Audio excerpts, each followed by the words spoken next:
All right, everybody, we're here at the Rtisan podcast. I have the fantastic Chicago guitarist, Peter Lerner here. He's so gracious with his time. I came in on him when he was teaching a lesson, so he didn't punch me, so we're all good. We're all good.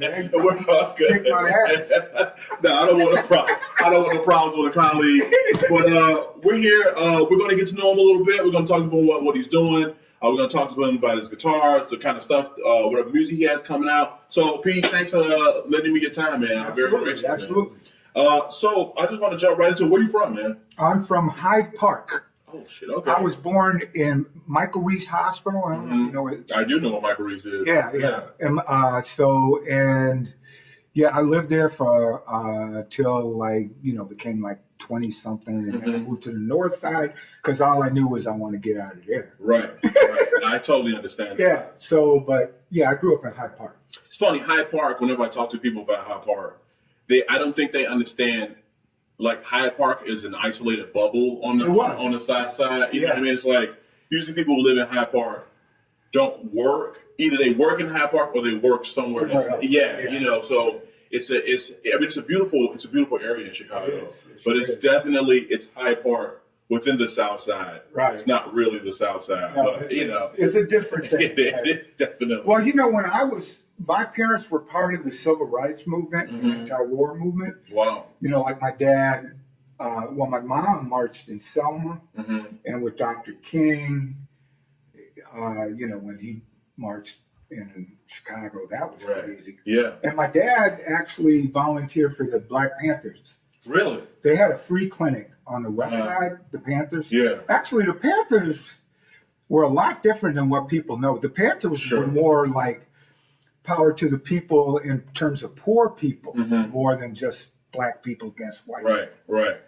Yeah, that's a lost narrative that gets that doesn't get talked about nearly enough as far as just who the Black Panthers were and what they were doing. I think the fact that they're called the Black Panthers is what brings a lot of that negative connotation to what it was that they were doing. But I mean, back then it was like really bad. I mean, it's bad now, but it was like crazy bad. Right. So it's like, if you are getting abused, and after a while you say enough is enough, and I'm going to stand up to you. But like you look at Fred Hampton, he was a good person. My mom, he would come over to our house. Right. Fred Hampton. Yeah. And my mom knew Fred Hampton. And Fred Hampton is one of my heroes, man. Right. Because he was just so sincere and real. That's why he was dangerous. Right. I believe that, man. I'm with that. I'm with that. You know what? Just because we brought him up, I'm gonna post a link to some Fred Hampton stuff. I don't know how. I'm sorry. No, man. You know what? I ask people to do these things, and they're always like, "What do you want to talk about?" I'm like, "Man, let's just talk like we just finished the gig and we're just hanging at the bar." You know what I mean? Like it's the after hang. I should probably change the name of this podcast to like "Stay for the Hang." You know what I mean? That's what I should. Good name. That's what I should call it. Yeah. But so you were born and raised in Chicago, in the Hyde Park area. What high school did you go to? Little ass high school. Hardly anybody knows it. It was sort of like it was called Harvard St. George. It was on 47th and Ellis. And it was kind of like... It's like North Bronzeville? Is that... Yeah. I'm sorry, North Kenwood. North Kenwood. Yeah. I grew up in Kenwood. Okay. I grew up 4907 South Greenwood. Right. And so it was like 3 blocks from my house, Harvard St. George. Okay. And we had people like John Johnson's kids from Johnson Publication, John Johnson from Johnson Products. Walt Frazier's kid went to... Walt Frazier's kid? Yeah, went to ours. Wow. Because his wife... Is from Chicago? Yeah. Oh, man, okay. The ex-wife, I Oh, sure. Like, and then there was like kind of the black bourgeois. Oh, sure. People, like kind of up, like Ramsey Lewis's kids went. And then there was, University of Chicago people with money who might be... Right. Yeah, absolutely. Right. And so my parents were doctors, Oh, man, that's awesome. So they were you became a musician? I'm sure they were proud. I was like, yeah, I do not want to be a cop. Oh my God. I know what I don't want to be. Yeah. No, I always wanted to be guitar. I fell in love with guitar, man, Sure. like, and music. Mm-hmm. But you know how it is, like when you're coming up, you're not sure if you can do it. You know, Absolutely. It's scary. Yeah, that's real. I just recently, and by just recently, I say within the last 6-9 months, kind of made that decision. Like, you know, I'm gonna do music in whatever capacity that ends up being. But you know, I'm gonna put the work in on the horn in the practice room and on the keys. You know, writing music, things like that. Whatever, I'm gonna put the work in, and I'm gonna go do it because for the longest time, I was afraid that A, I wasn't good enough, or B, I wasn't never going to make the kind of money that I wanted to make. Right. And I think there's a certain point with us musicians where it's like, all right, it's not about the money anymore. Now, you know, we would love to make $70,000 a year. Because I think if most musicians, let me even bring that back. If we could all make gigging $45,000 a year, we'd probably be the happiest people on the planet. On the planet. But most of us don't really do that unless they teach us well. Right. You know what I mean? Right. But, you know, I was like, you can't think about that. You have to be business savvy, yes. But you can't be like, oh, I'm doing this for the money. Because if you are, you need to go back to school and figure something else out. Yeah, You know? I totally agree with you, man. Yeah. So, yeah, you know what happened with me was I followed my girlfriend to Ohio, Worcester College, and I studied philosophy for a year. Wow. And, and I was like, I was lost, basically. You know, I'm following my girlfriend. Right. You know, so so I left after a year. I came back to Chicago, and I'm like, what do I want to do? I knew what I wanted to do. It was just getting like, you know, The courage. Yeah. And then I remember I said to myself, okay, I might not be good enough, but I'm going to get good enough. Right. Okay. And I was like, how are you going to get good? Well, I better go to school, music school. Sure. So I went to music school, and I was like, this is it. I decided I'm going to be a musician no matter what. You know. I can do it. Where'd you do your education at? It was the American Conservatory of Music, which was on right across the street from the Art Institute back then. Oh man. Like Okay. on Michigan Avenue. Okay. There was a lot of great. You know Keith Henderson? You ever? I don't. Well, he's a great guitar player. Bethany Pickens. You were there with Bethany? Yeah.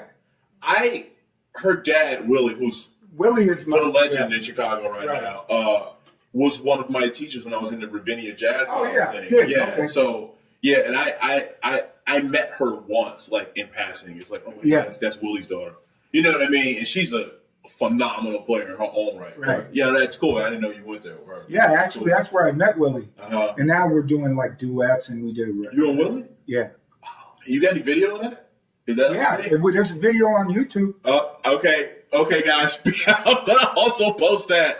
Peter Lerner and Willie Pickens playing. Is it jazz or? Oh yeah, of course. Okay, absolutely. Yeah, we don't mess around. Yeah, I would.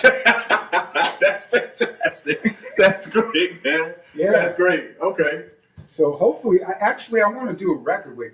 We did a record called Continuation that was on Origin Records that came out. You know, they played a lot on WDCB. They played it all the time. But we got this thing when we do duets. That's a totally different kind of thing. Sure. You know? So I know. Yeah. So when you were there, wasn't that when like Roosevelt was kind of like the powerhouse school for jazz too? Was and DePaul. Oh, and DePaul. Okay. DePaul had a lot of great musicians came out of DePaul, and they had a really, really good program. Okay, they still have a pretty good program now. Yeah, something Mantooth was the guy. Frank? Yeah. Frank Mantooth, yeah. Yeah, he taught arranging there. Okay. And Cliff Colnut taught there, who's was a big jingle cat, but a genius with arranging and stuff. Sure. That's dumb, man. That's hip, man. Yeah. That's an exciting time. So I want to get back to you and Willie. Yeah. How did you all link? You met him through Bethany while you were at college? No, he was my teacher. Oh, wow. Okay. I met Bethany. We did, we were just there at the same time, Right. and I ended up doing some gigs with her, Mhm. and it wasn't through Bethany. It was because, Sure. he was like, he taught improvisation, Mhm.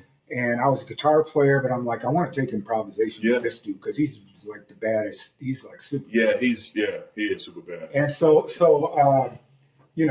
I would go in there with my guitar, and he would play all kinds of stuff, and Willie, stop. Mhm. So what was that? Right. And then I'd make him write stuff out. So that was, and then I always wanted to do something with him. Yeah. He's Willie. Yeah. Yeah. Why not? Yeah. Yeah. So your duet stuff is no bass, no drums. What is that space like when you all are creating? Do you go in there with music that you or he have written and it's like, hey, check this out. This is kind of what I'm feeling. Or is it like y'all have standards or whatnot that you're already playing? You kind of just. Well, he knows so many tunes. Sure. And so basically what we've done up to now, I write music. Okay. So like the recording that I did was mostly original music. Okay. So we got that. But like when we do the duets, it's pretty much standards. Okay.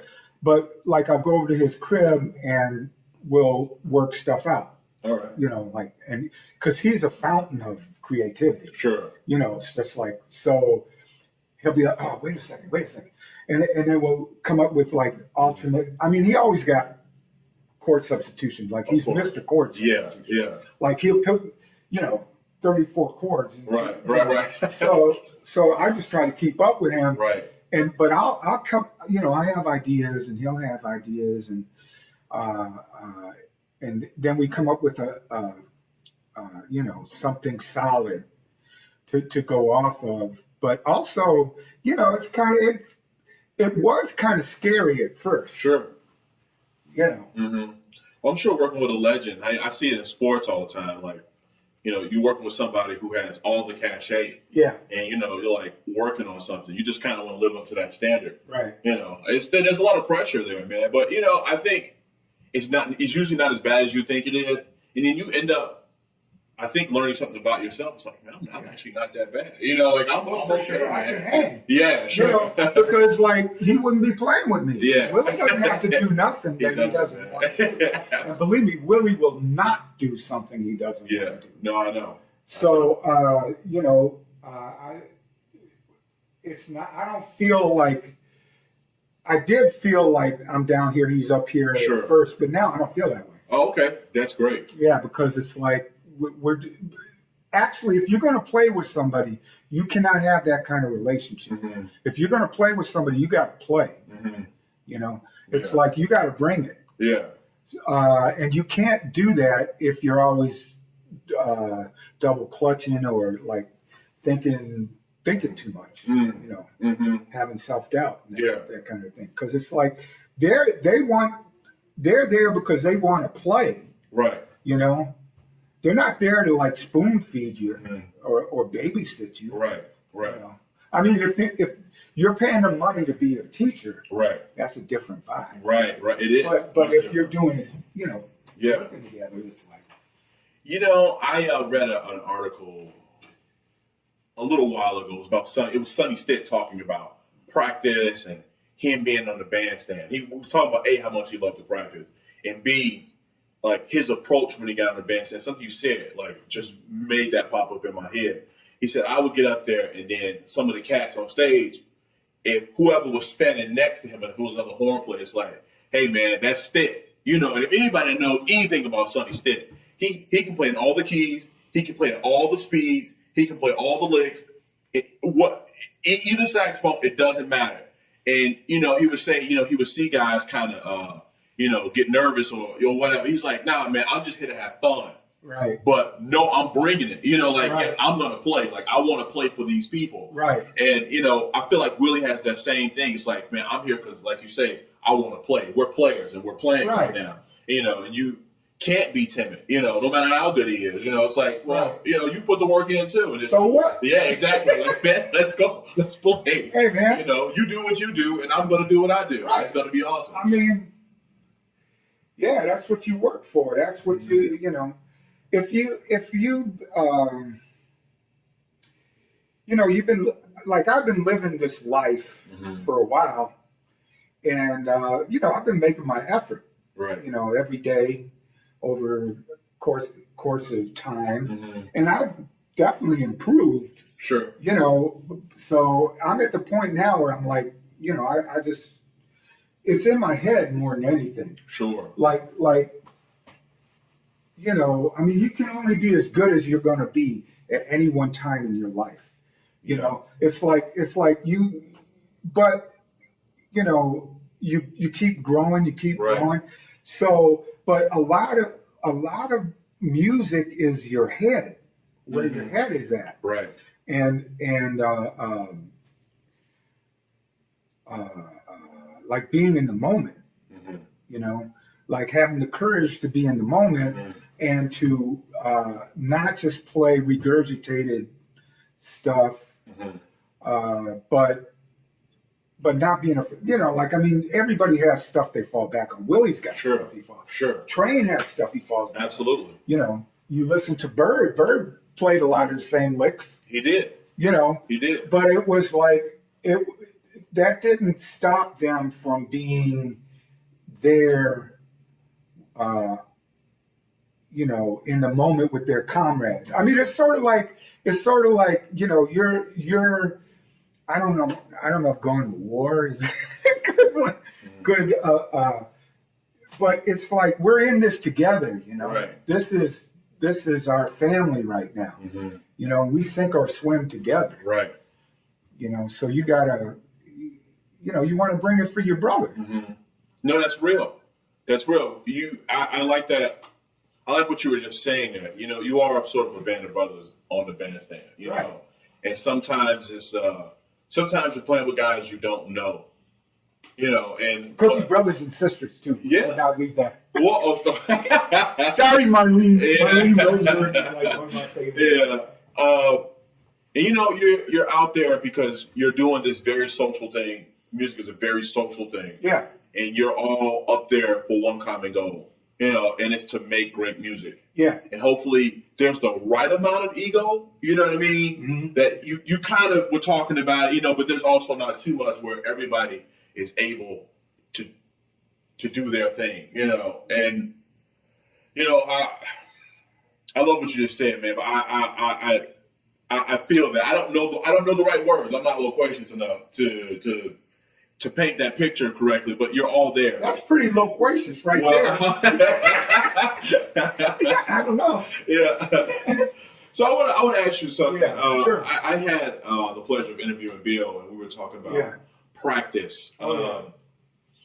What is an approach to practice that you have? And how do you, because something I've struggled with, and I still struggle with it, how do you translate the things that you work on in practice into the things that you're able to do unconsciously at a gig? I mean, you can take that however, you can explain it however you need to, but like whether just talk about the importance of practice or your approach to practice or how you've taken things back from the gig and think, oh, I need to practice on that. Yeah. You know what I mean? Like whatever way, but Right. Yeah.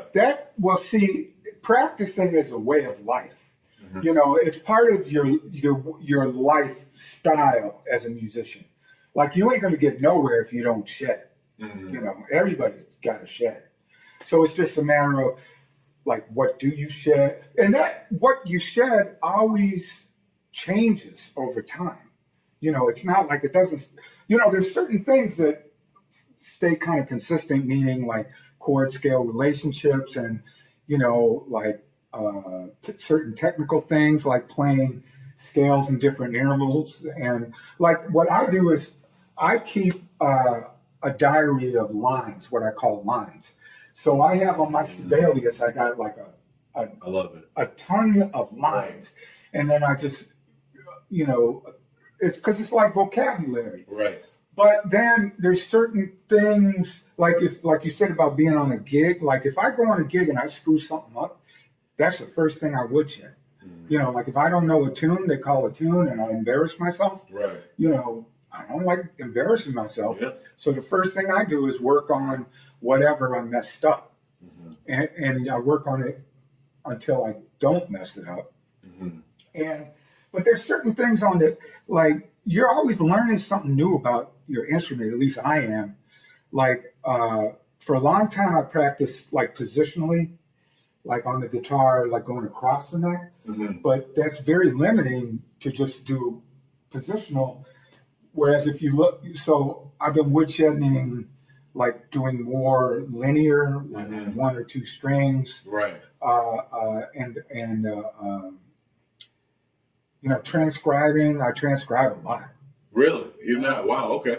Oh, man. Because I always hear something and I'm like, right. I want to get that. Right, right. You know, like, so Lee Morgan, Jackie McLean. Man, that dude.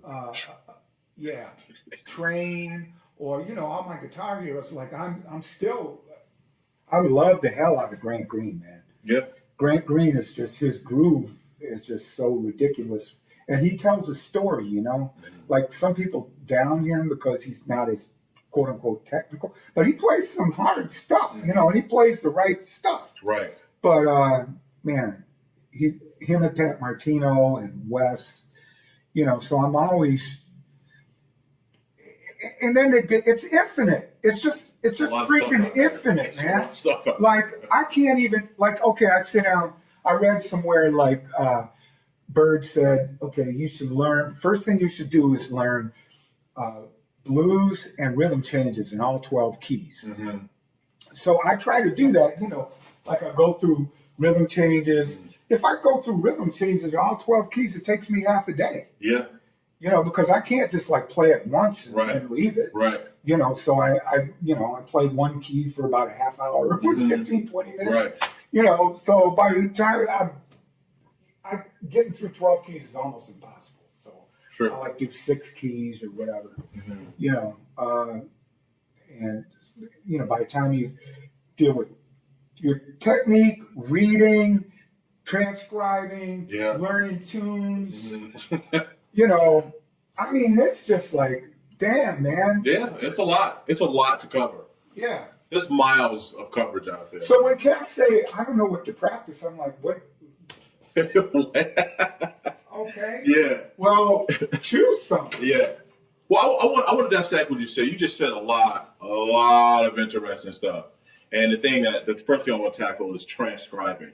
That's a term I used to hear a lot from cats like, I don't know if you know, Ron Carter, the alto sax player, used to teach at Northern Illinois.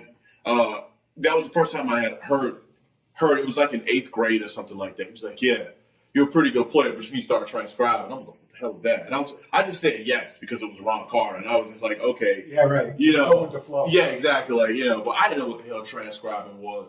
What does transcribing do for you? Because when I tell people, oh man, I want to get better ears, you know, they say, oh, just transcribe, you know, or I want to learn new licks, or just transcribe somebody. Whatever you want to say, somebody's already figured it out. What does transcribing do for you? Okay, that's a very, very good question, and everything in music, it's got to be a reason for doing it or why do it. Right. You know, so. Transcribing, well, you know, of course you learn these licks or you learn language or what have you. Right. But even more important than that is you are able to translate what you hear, like and your body becomes a conduit. Oh, yeah. You know what I mean? You hear something and then it comes out, right? Because a lot of times when we start as musicians, we're hearing stuff we can't get out. Very true. That was one of the reasons I want to go to music school, because I was hearing all this stuff and I couldn't get it out. I had no clue what it was. Right. You know, so I mean that's kind of like to play what you hear, right? Is a goal. Right. You know, and so when you transcribe, it's sort of a methodical way of training yourself to play what you hear, because, at first you got to experiment, like, you hear this and it's like, try to figure out on your instrument where to play it or what have you. But after a while, it gets, you get better at it. And Right. so I notice when I'm transcribing a lot, I'm able to play more what I hear, but I'm also able to play more interesting stuff. It's not the same old bullshit, Right. Yeah. That I keep regurgitating. No matter how fast, I'm gonna play this real fast, but it's the same thing you've been playing, Right. So it's but if you, on the other hand, if you transcribe something, you try to force it into a tune. Yeah, sure. Like I'm gonna play this exact lick, in this exact spot. I've tried that. It doesn't work. It doesn't work. It almost never works. Yeah. And even when it does work, it doesn't work because it's like it doesn't affect people. It does because they've heard it somewhere before. They've heard it somewhere before, or it's not you. Right. I play guitar. I don't want to call myself a guitarist. I don't want to disrespect actual guitarists, but I do play guitar. And there's only two people I've ever wanted to sound like, and that was Joe Pass and Stevie Ray Vaughan. Oh, I know. Yeah, like that says every either jazz or blues rock guitarist who's ever lived. Like, you know what I mean? Yeah. And I remember talking to somebody like 5 or 6 years ago. I was like, yeah, man, I was on my Stevie Ray Vaughan kick. I bought all the little DVDs explaining all of his licks and things like that. I was like, yeah, and I talked to this guy, this bunch of he was probably in his late 40s. Yeah. He was like, yeah, man, I tried that. It doesn't work for me. And I was young and ignorant, probably 22, 23. I was like, what are you talking about? Like, Stevie Ray Vaughan? He was like, yeah, but Stevie Ray is great. Don't get me wrong, but I can't sound like him because that's not me. Right. And it was like you say, it's like forcing, the square into the round hole. Yeah, exactly. It doesn't work, like, yeah, it sounds good, but we've heard Stevie. We like Stevie because that's who Stevie is, but you got to sound like how you want to sound like. But it's still useful or valuable to study these cats because what happens is it stimulates new ideas inside of you, and you'll hear it slightly different, or it'll open up a path for you. Right. Right. Like, for instance, Grant Green. Like, I noticed, like, Grant Green, his use of rhythm.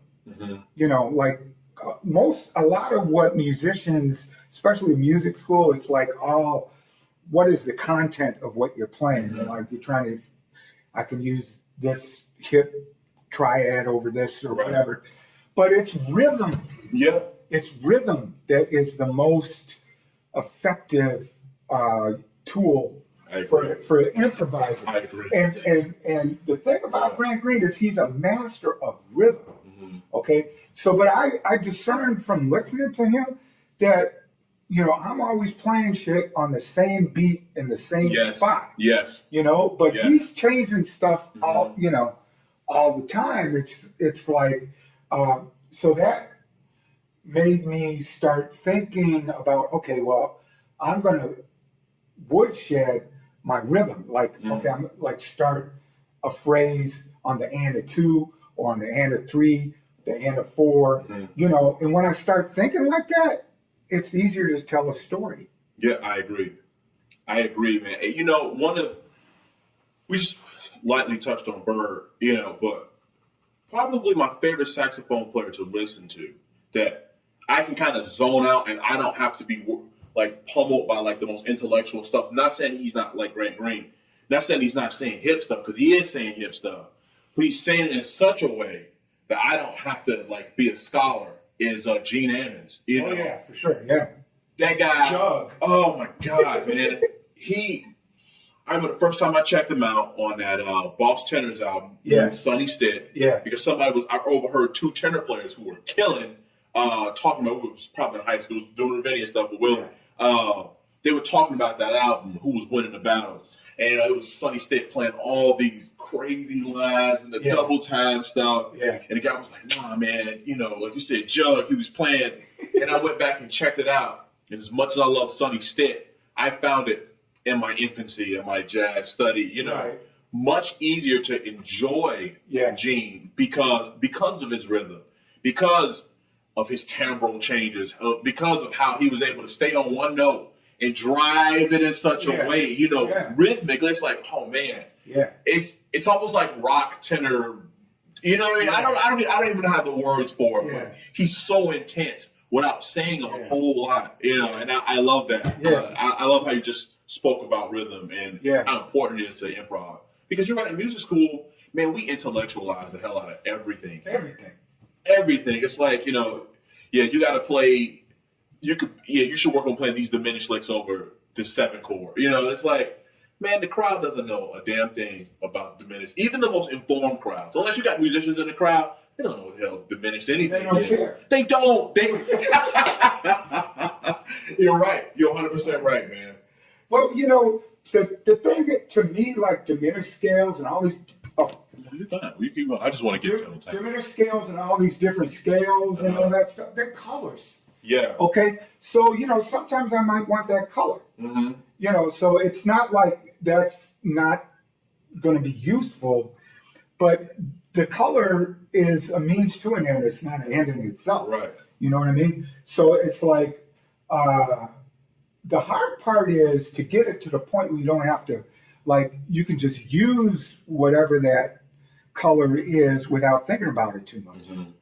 And in order to not think about something, you got to practice the hell out of it. Yeah, it's true. I mean, it's got to be like second nature. Yeah, it's like breathing. Yeah, right. But like if all you want to do is play triads, then you can just practice the hell out of triads, and that's. But you see, I've always like, I still like the deep harmonic stuff, and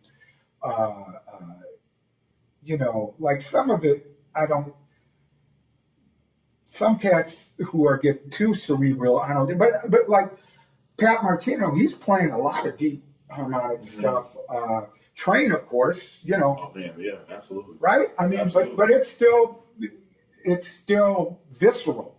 It's not, they're not thinking like, it's like you're thinking, but it's like I'm thinking like, as I'm walking down the street, I'm thinking. You know what I mean? It's not like I'm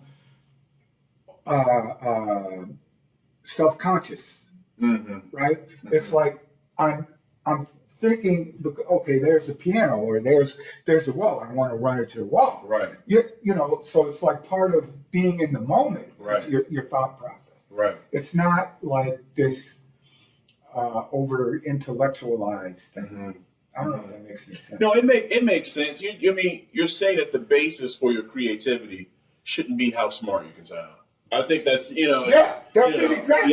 Yeah. Because I think I have conversations with people, and I can tell they're thinking, this guy doesn't have as much education as me, and I'm going to throw all these things out there. Well, you can hear it in some cats playing. It's like you can hear them forcing the things that they've been shedding in the practice room over a tune. Yeah. And I do understand the necessity of it from the sense that, okay, I can do it in a live setting that's not to a click track or to, a backing track or something. I do understand that.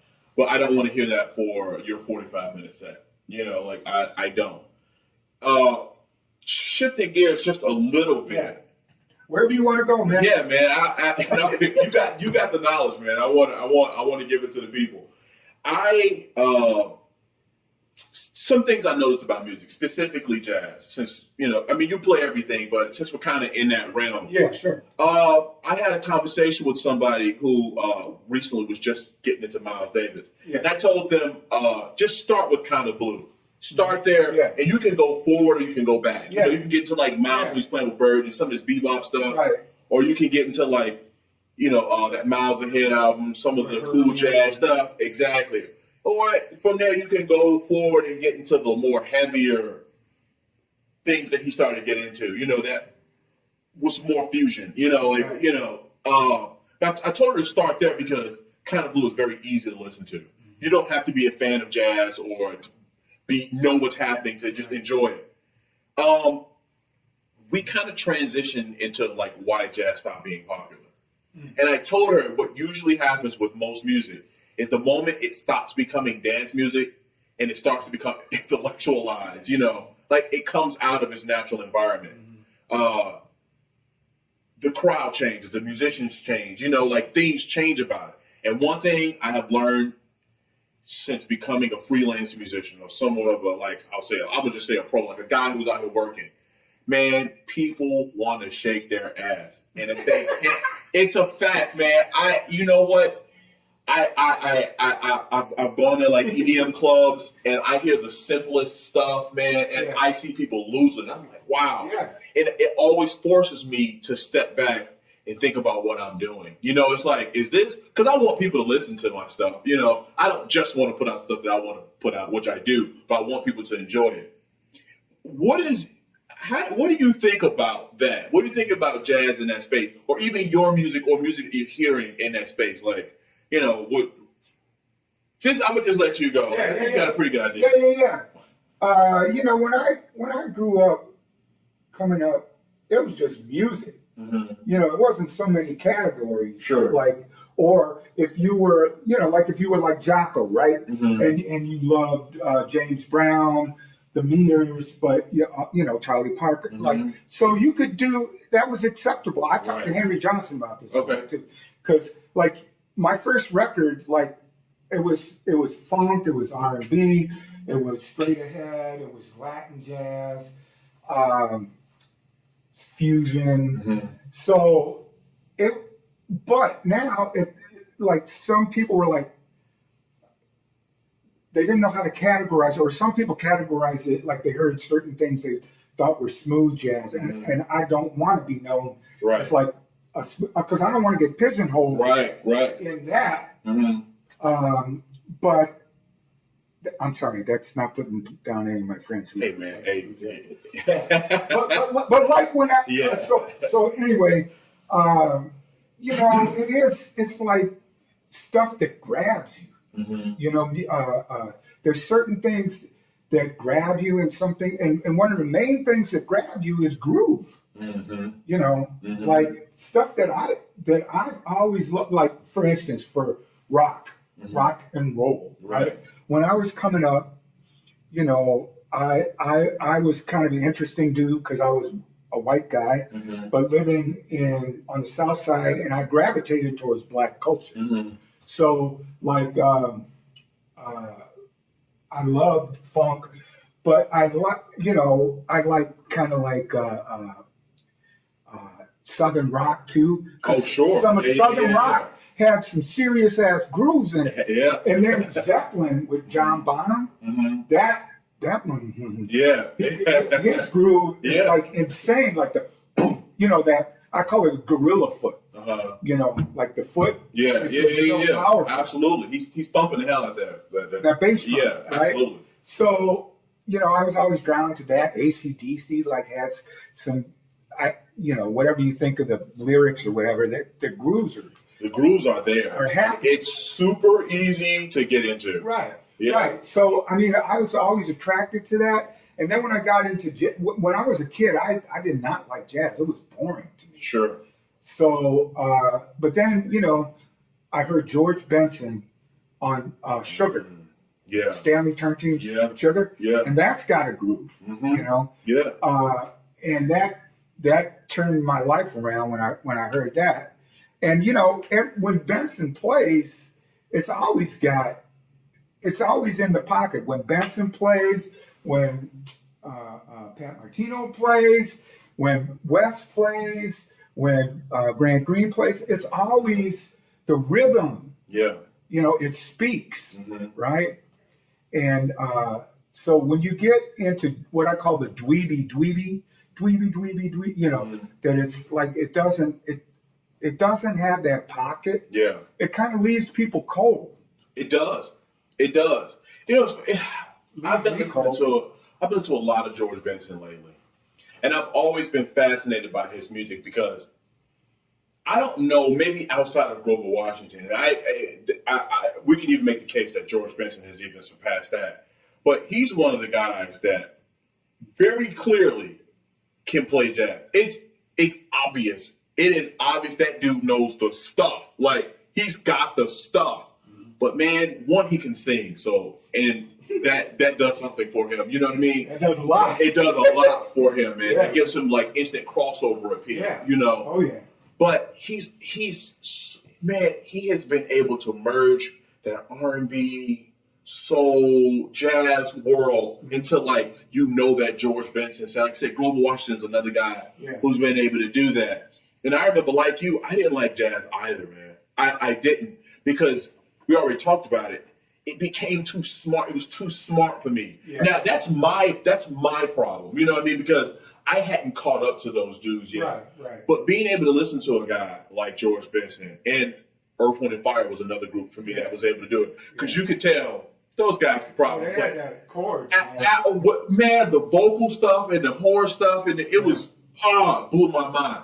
But they allowed me to segue into jazz. Yes. Mm-hmm. But you know what? I can dance to George Benson stuff. I can groove to his stuff. I can groove to, obviously, to Earth, Wind & Fire stuff, for Grover Washington Jr. stuff. You know, like, that stuff feels good, you know, and it's just cool, man. Like, I dig it. So that's the other end of the spectrum with what I'm doing now, is because I got this stuff with Willie, which is, you know, I mean, we groove, but it ain't the same kind of groove when you got a bass player and a drummer.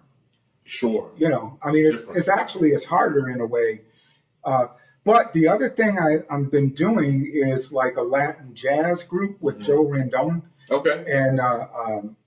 And Adrian Ruiz and Jaime Claudio. So it's like really a salsa band. See, Joe started hiring me to play in this salsa group of his that he was doing. He's called it Salsa con Soul. So they did soul music, but in a salsa style. And so then he started hiring me for other stuff, and I started getting some opportunities. I was like melding these two, like that. It's just playing with that groove, that the Latin jazz thing. Yeah, man, it's like nothing else. I mean, the groove is so hard. I'm like, I'm addicted to it. Yeah. So, and I don't know. You know, I know how to play a pocket, but I don't know like the, you know, I'm kind of ignorant with like it's free clave or it's a rumba or rumba clave. Right. You know, all this. They know that. They know that. Yeah. So I have to ask them. You know, I'm a stupid white boy. You know, I have to ask them what it is, but. I know one thing, I just love playing over it. So so the two things I really want to do a record with is the Latin jazz thing, but doing. Have you ever heard of Cal Jader? I've heard of it. Well, Cal Jader is kind of like you know, like Lee Morgan type of stuff, like kind of soul jazz, but with a Latin groove. That's cool. You know, so that's what my concept is. So and then do the thing with Willie. Yeah, that's if you ask Lerner what he's up to. Well, that was actually going to be my next series of questions. Like what?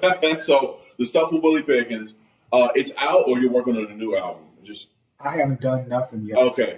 We've done gigs. Yeah, we've done gigs and we've gotten together. But you know, honestly speaking. Doing stuff costs money. It does. You know, and we've been in a kind of a low ebb with my funds because my wife is starting to do a new. She decided to change her path in terms of what she's doing for a living. Sure. And so you know, it's been a little bit of a struggle. So I've just been laying in the laying in the cut. Laying in the weeds. Yeah, in the car. Yeah. I understand that, man. I understand that. But gaining energy, like you know, like my sure. But I haven't pulled the trigger yet. I understand. No, I feel that there's gonna come a right time for it, and when it happens, it's gonna be phenomenal. So I guess the last series of questions I'll ask you, and this is for me and for anybody else that may be interested in the music business. Yeah. I talked to Bill about this. Mm-hmm. What is it like surviving in the music business? Not only in Chicago. I talked to Bill. We both agree there's a ton of great guitarists out here. You know what I mean? Like, there's a lot of great saxophone players out here, but there's a lot of great guitars, and across genres, across. There are great country guitars. There are great rock guitars. There are great blues guitars. You typically won't find a great alto sax country player, but you'll find a guy who can shred it up doing his acoustic, country stuff. It's like, oh man, that guy's got something going on. You know what I mean? Like, I want to play with that guy.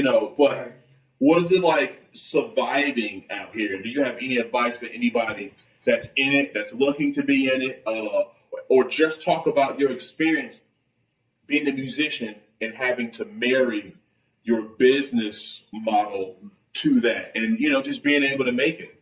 Yeah, well, so that's a very important question. It's a very big question, and a lot of it, some of it depends on what you think of as making it. Okay.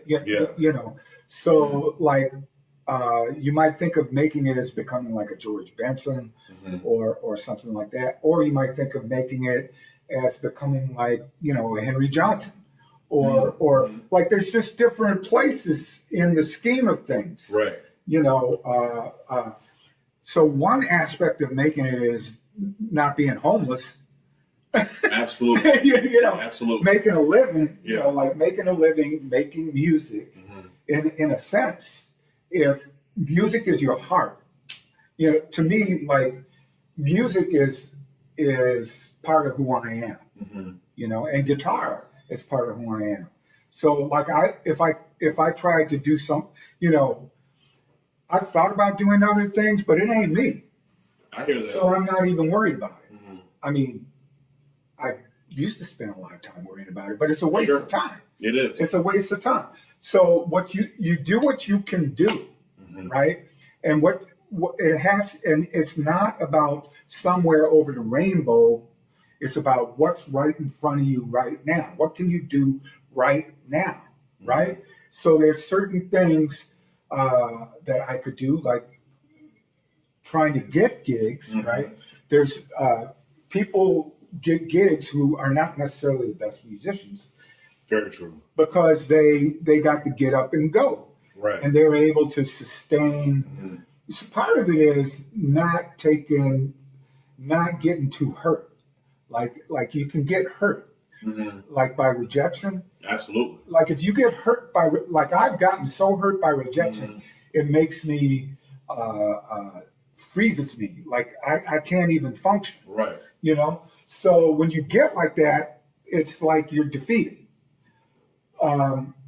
So I think part of it is like some of these people, like if they get rejected, it doesn't stop them. Sure. They just keep going like the Energizer Bunny. Right. So, that's part of it, I think, is you have to be able to, like, getting gigs is just a matter of staying in people's face, and staying on the scene. Very true. So, but you have to have the goods. I mean, you have to be able to play. Right. But there's a lot of, like you said, there's a lot of cats who can play. So it's not just being able to play. It's also being a good person. Definitely. Like, so that people want to be around you, and want to help you. Absolutely. So, but like, you have what's right in front. Like if you're in Chicago, you're looking at all the clubs in Chicago, or if you want to break out beyond Chicago, you got to think of, like New York, wherever you want to go. Right. So there's different levels of this. You can go on forever to try to figure out the minutia of it, but it's basically how much you want it. Like to me, it's not worth it if this is not what you want so much that you don't want nothing else. Mm-hmm. Like if there's something else you want to do it. But if there ain't nothing else you want to do, then do this. And just like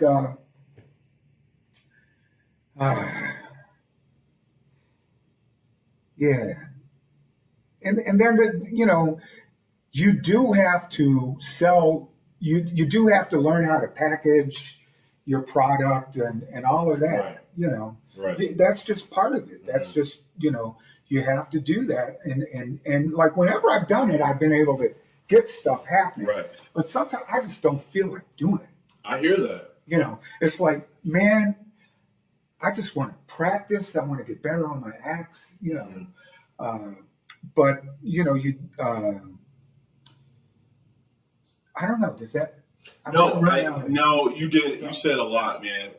And I hope anybody that heard that, understands what you were just getting at. Because I've heard you said it in a way that makes sense for you and that makes sense for you. And I've heard a lot of people say, a lot of this thing about being successful is we all get a door closed in our face. We all deal with rejection on some level. All of us, whether it's being showed up on the bandstand by some guy who's just an absolute virtuoso, you think, damn, I've been practicing a lot, but this guy just shat all over me, Right. That's a form of rejection, like it's just not being good enough is a feeling you can get. Right. Or, like say, just being turned down for a gig. You're competing with this corporate gig with somebody and they're like, nah, maybe you don't have the look, maybe you don't have the sound, maybe we've worked with this guy before, whatever. Maybe you're charging too much, whatever it is. But, I don't know if this is a Bible verse or not, but the race isn't given to the swift or the strong. It's usually the guy who can endure the most, like how do you said to get up and go. Are you going to go out there and do it? And if you're going to do it. Be out there, be doing it. Learn to package yourself, which is a thing we don't learn to do well enough as musicians because we spend so much time in isolation. And then when we're not in isolation, we're spending time on a bandstand or in rehearsal with other people who spend time in isolation. And when do you actually go out like to meet people and introduce yourself to people and like learn to market yourself, brand yourself or whatever it is? That's a real thing, and I think you said some made some very poignant points as far as what it takes and what making it is. Because I've heard Russell Simmons say, the guy who started Def Jam, there is no making it. There just isn't. Like we're all trying to get better, Right. And it's. I think somebody who feels like they made it, it's kind of sorry. Sure. Because my heroes, like Train is one of my main heroes for his music, but also for him as a human being. Mm-hmm. That he was always growing. And he said, never think so much of yourself that you don't go out and listen to other people. Mm-hmm. Yeah. So he always had this humility, mm-hmm. And the music was for him the main thing. Yeah. And I think that's the thing that sustains us. Mm-hmm. Like if you trip too hard on the music business, it'll take you out.